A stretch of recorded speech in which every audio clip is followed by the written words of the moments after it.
Hey guys, so just over here with my fiance, Hi. cute as ever.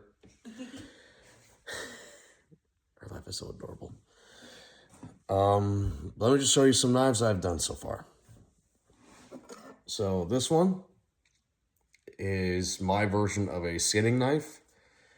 I based this one off of the idea of a whaling harpoon.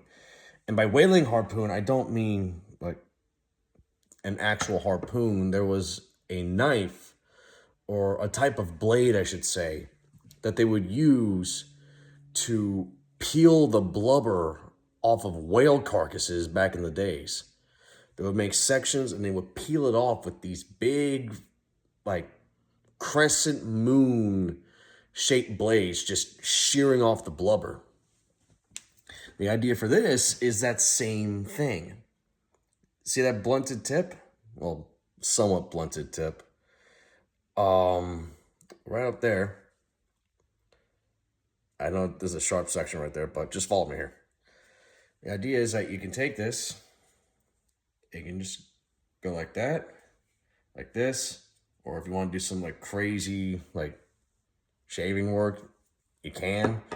I don't know, however you want to hold it. But the really interesting part is the spine. You see how rounded that is? What that's going to allow you to do is take it, and if you don't feel comfortable with using the blade, you can flip it around and push the skin away from the meat. Yeah, I'm actually going to take some sandpaper and sand that down a little bit more, just to kind of smooth it out. That way it doesn't damage any of the skin or the meat. And this one is actually going to a customer in Canada whose stepfather is like a really like big time hunter. So hopefully this will get the job done. And I kept the forge marks on there just because it looks so cool like that. I've always loved that look.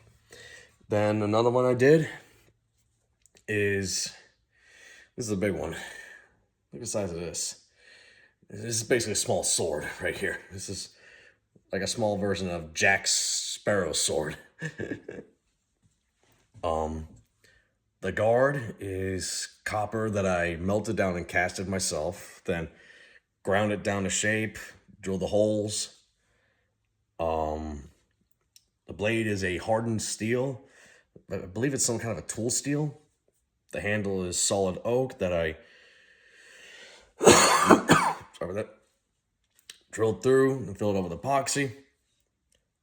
There was some wiggle in the guard, but after I drilled 2 holes into it, put some nails in there, then put another nail on this side, there's no wiggle at all.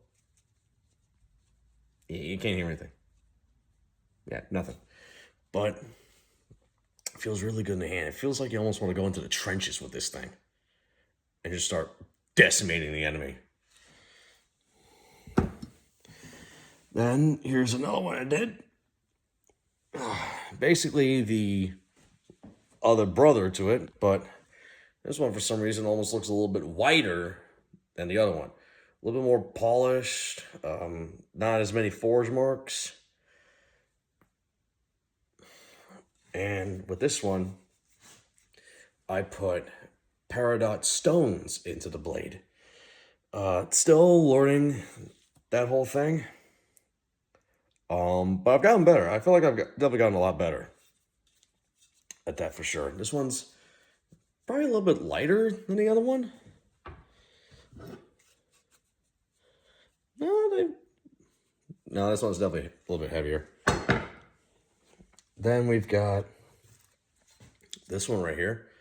A little meat cleaver with an extremely aggressive grind. Of course, meat cleavers need an aggressive grind for what they do, which chop through flesh and bone. This right here will give any chicken a hard time, or turkeys, or even a small deer, perhaps. But yeah, And then I've got another project I'm working on that some of you guys have seen on my live stream. It's a really big knife. I'm probably gonna end up keeping that one for myself unless someone offers like a really good deal for it. But for the most part, I'm just gonna keep it for myself. And yeah. So all I've got to do for this one right here is just put a coating of linseed oil on it. For this one, just sand down the spine a little bit. And there we go. That'll be it. All right. See you guys around.